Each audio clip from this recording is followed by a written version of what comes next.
In Northumbria, Ingrid predicts that 7 kings must die. Ethelstan arrives and Attrib finds out King Edward is dead. He assumes Ethelstan to be king. Attrib says that they are going to ambush Ethelstan and protect him from his brother while he tries to recruit mercenaries to negate a war. Ingrid tells Attrib again that 7 kings must die and the woman you love must die. Father Perlid warns Ethelstan that he needs to leave and gather men to claim the throne, but he is told that God will guide them and tell them when to leave. He finds out from the Bible that God wants him to fight. Attrib enter Mercia. They find out King Edward left Mercia to decline. They find out Elfwerd is preparing for war. Attrib's men find out that Elfwerd is luring Ethelstan to Mercia to kill him. They knock the guards out and secure the base to wait for Ethelstan. Ethelstan arrives and he shows Elfwerd all the men in the rearguard. Attrib forces Elfwerd to yield and Elfwerd goes to hug Ethelstan. But he kills Elfwerd and tells his men to kill all of the people of Mercia. Attrib tries to stop Ethelstan because the men are surrendering. Attrib convinces Ethelstan by telling him it is the time to unify. Mundra tries to make Attrib give his land to Ethelstan. He agrees, but only once Ethelstan is crowned. Utrid returns to Bebbanburg and tells Ethelstan, and she decides not to send Edmund out. Ethelstan is crowned king, and Ethelstan believes Attrib is a liar, so they start being gay. Attrib receives a new sword and tells Ethelstan that they are a part of Bebbanburg. Attrib finds out from Sihtric that Ethelstan is claiming Eofurwyck and he is trying to claim all the land. Sihtric tries to encourage him to become king, but he decides to tell Ethelstan not to take his land. Attrib talks to Perling and finds that Ethelstan is taxing the people to build churches to unite Christians. Attrib finds the Devil's Stones being torn down. He goes and talks to Ethelstan and tells him to hump whoever but not fall for Mundra because he wants to use him for power, but Ethelstan ignores him and says he will beg for his help in time. Attrib finds that Mundra has declared him an enemy of God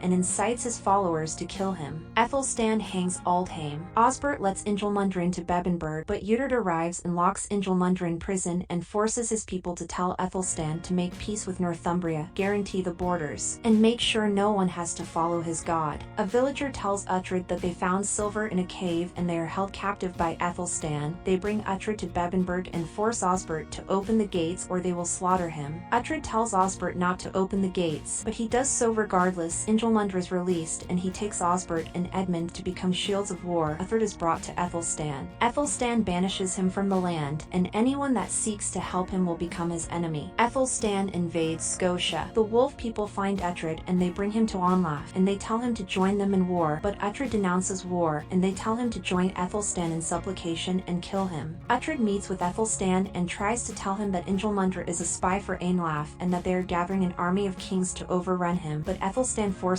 him out and says he is lying. Finan finds Attrib and tells him they have found him from the word. Attrib tells them he has not sent word for them to leave Bebbanburg. Ethelstan tells them that they can't reach the injured because the people of the village are trapped in a cave, and the last they spoke was 3 days ago. All the people are deceased. Attrib says that Onlaf is trying to lure Ethelstan by using the garrison in the whirl with their sons. Attrib finds all the people of Whirl dead. They find Ethelstan and he tells them he realized that Uther was not lying to him. Osbert and Edmund are alive. Ethelstan forbids Uther to fight for him and tells them to leave for their safety. Uther decides to fight with Ethelstan despite Ejiofu's word. They set up camp. The next day they decide to attack the left side. They throw spikes on the ground and give ground. They open the left side and wait for the flank. The Scots retreat. Ethelstan fights Mundra. Attrib is stabbed and falls over. 5 kings escaped the field and their sons did not. Ethelstan executes Mundra. They bring Attrib back to Bebbanburg and he wakes up. Attrib makes Ethelstan the king of Northumbria and he says that only 6 kings have died. Thank you for watching. Consider subscribing.